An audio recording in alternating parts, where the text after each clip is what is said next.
when I saw this, I thought this was funny, right? Because you guys know I'm a local in Orlando, and I go to Disney a lot. Okay, because it's just we're 20 minutes away. It's just things to do, right? And we save a shit ton of money because we're not paying for a park every day, so we get our money's worth out of it, right?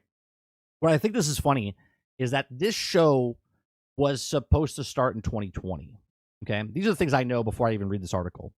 Okay, so Tiana, which I've never seen The Princess and the Frog.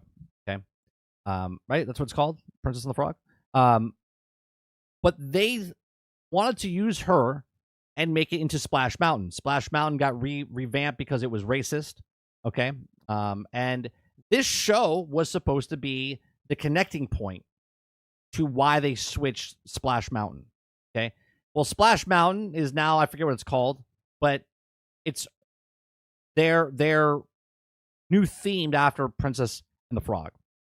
Okay, it's had problems ever since they built it, where it's like breaking down left and right, and now they've completely shelved the show, which was supposed to come out before this opened, right? So Disney doesn't know what they're doing, right? They're fucking up left and right.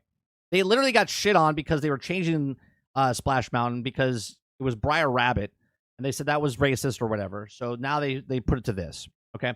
So let's read this.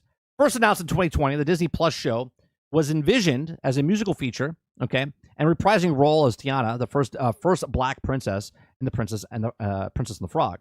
Okay, so Walt Disney Animation Studios was officially pulled the plug on Tiana's Princess series as it abandons making original long-form content for streaming, The Hollywood Reporter has learned. A spokesperson confirmed that it will also be some layoffs in Vancouver studio as a result of shifting the business strategy. In addition to Tiana's series, the studio is also scrapping an unannounced feature-length project that was also set to go straight to Disney+.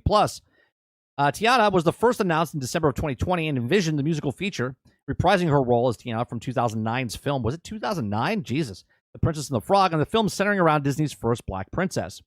Okay, sources close to the streaming series say that despite the best efforts, including several changes of the creative team, Tiana ultimately could not get to where it needed to be to give production costs. Still, The Princess and the Frog remains a key priority for the company. Tiana is one of the Disney's canon princesses. Last year, the Splash Mountain attraction was revamped in both Disney's U.S. parks and transformed into Tiana's Bayou Adventure. So there you go. There's the name of it. Okay. The animation studio is said to be developing a separate short-form special inspired by Princess and the Frog, which currently is in early development. Though details of the project remain under wraps, it's expected to feature all new storytelling based on the 2009 film. Attached to the director and writer, Steve Anderson is also directing. The decision to shelve Tiana's unannounced Disney Plus movie follows last year's news that Pixar would no longer prioritize developing long-form episodic content after releases of Dream production, Win or Lose, on Disney Plus. This is another thing that Disney is struggling with, right? So the only reason Disney Plus is profitable right now is because they paid $34 billion to buy Hulu. Hulu is a successful streaming service. Disney Plus is losing hundreds of millions, if not billions of dollars inside of the streaming service, okay?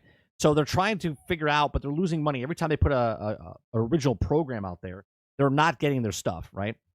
So during the pandemic, some Disney executives, including CEO Bob Chapek, pressed its various film silos into make original content for Disney Plus in order to grow subscribers. Walt Disney Animation Moana 2 was originally conceived as an animated series before being reimagined as a theatrical release. The decision that was also paid off in spades and led to $1 billion plus run of the global box office and debut March 12th on Disney Plus. There's also expected generated huge numbers. When the first Moana released in 2016, it became a cult classic, which kids also most watched streaming movie in 2024, according to Nielsen. This is also alongside with the $1.7 billion earned by Pixar's Inside Out 2, and the biggest movie of 2024, provided the theatrical of animation's greatest strengths. Insiders say that Walt Disney Animation, oh, by the way, Inside Out 2 is not woke in any way, shape, or form. Imagine a company called Walt Disney World, which was known for making animated films again. I know, it's crazy. Okay? Insiders say that Walt Disney Animation remains committed to releasing theatrical films per year.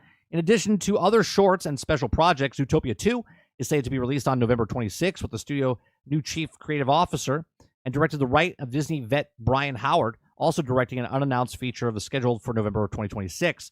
Also, the third installment of the blockbuster Frozen franchise is set for November 2027. Short form is widely popular on streaming. Bluey is the only profitable show basically on Disney Plus, which is the Disney Plus license, was the most watched show in the U.S. last year, according to Nielsen. Disney Animation past short-form streaming projects included Emmy Award-winning Zootopia plus Baymax series. So lots of going on here. So they're canceling things left and right for Disney Plus. They banked on this to be linked with the attraction that they reopened, but the attraction's falling short. They canceled the actual show. They're struggling trying to find other things. But movies are starting to come back around a little bit for Disney, right? They had Moana. They had Inside Out 2. And then they did also have, it's a Fox Searchlight, but under Disney now, with Deadpool and Wolverine. They had 3 really big films last year, which counterproductive over the ones that lost them a lot of money, which is the other 12 films that they came out with, which we had another article. If you want to go watch that video down below if you're watching this after the fact, talking about how Disney is hurting the movie industry itself with the theaters. But these are just my thoughts. Let me know yours in the comment section down below. Please make sure you share, like, subscribe, and if you like what I do here, check out some of our other videos. Thanks for watching.